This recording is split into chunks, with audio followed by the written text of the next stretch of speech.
Let's head on over to the top of the hill for some of the top stories around the country. And I want to tell you something. If Steve Bannon and I had organized that, we would have won.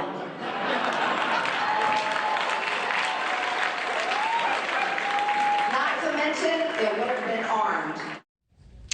That is Marjorie Taylor Greene, and in order to talk about that and to unpack everything she just said is Niall Stanage. He's the associate editor of The Hill.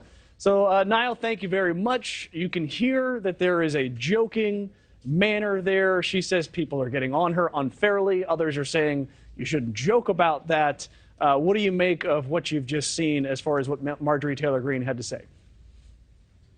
I mean, I think it's pretty bad to have a member of Congress celebrating an insurrection, jokingly or otherwise.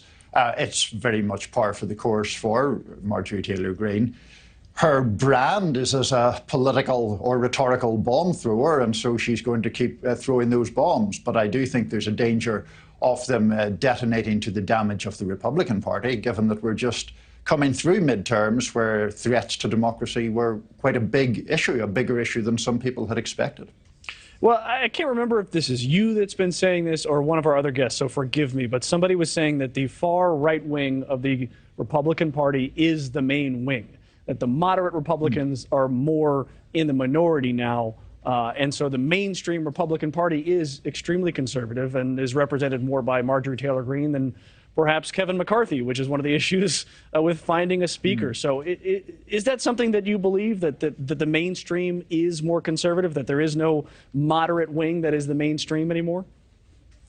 I mean, I think that how I would put that is that Marjorie Taylor Greene is pretty out there, even by the standards of hardline conservatives. She is almost one of a kind. Now, there's a broader issue where the Republican Party, as represented by, say, someone like Mitch McConnell, has, I think, been superseded by a more Trumpian populist tendency. You mentioned Kevin McCarthy. He's trying to sort of navigate those currents, having been a more moderate figure, but now, of course, being dependent on getting support from very conservative Republicans if he is indeed to become Speaker. We shall see if he becomes Speaker. That is Niall Stanage, the associate editor of The Hill. Thanks for watching. Go to newsnationnow.com to find NewsNation in your cable lineup. And don't forget to click the red subscribe button below to get more of NewsNation's fact-based, unbiased coverage.